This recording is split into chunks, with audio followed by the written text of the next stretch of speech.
20,500 करोड़ से अधिक की धनराशि बटन दबाकर सीधे उनके खाते में हस्तांतरित करने की कृपा करें।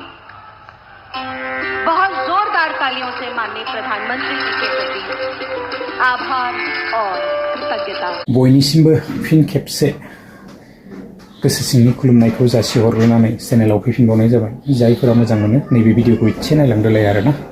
थ' शेयार खालामदो, एसे गावसिनानै होदो लोगोफोर, अननानै एसे सापर्ट खालामदो आरोना। गावजों गाव सापर्ट खालामज्लायाबा मा जानो, जेबो जाया। दिनै जुगानो बेनोसै। थ' लोगोफोर, इन्टारेस्टिं आपडेट फैबाय। अलरेडि जोंहा फैसाया हाबबाय आरो गोबां दिननिफ्राय जों आसा खालामनानै दङमोन। थ' फाइनालि फैयै फैयै दिनै 2 आगस्ट'। थ' बयनावबो एकाउन्टआव हाबबाय जानांगौ आरो फैसाखौ दिहुनदो, खेथियाव लागायदो आरोना।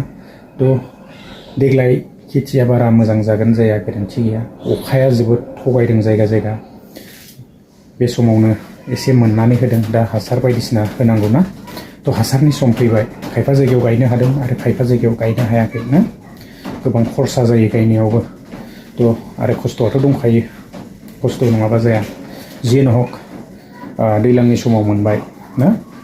गोबां दिन जोङो नेबोबाय, भिडिअसफोर नायबोबाय, माखासे मानि फेक बेबायदि निउसफोरबो ओंखारबाय गेजेराव ना, दावराव।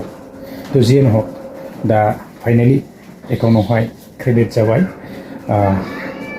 जोङो बयबो उइड्र खालामदो आरोना।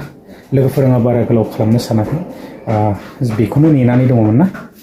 भिडिअआ बेसेखिनियानो आरो उननि समावहाय आङो बेबायदिनो भिडिअसफोर लाबोबाय थानो सेस्था खालामगोन। थ' बारा समबो मोना, आंबो बाहेरायावसो दङ। दा जियानो हक लोगोफोर, नेक्स्ट भिडिअ लोगो मोनगोन। गोजोन्थों, बाय।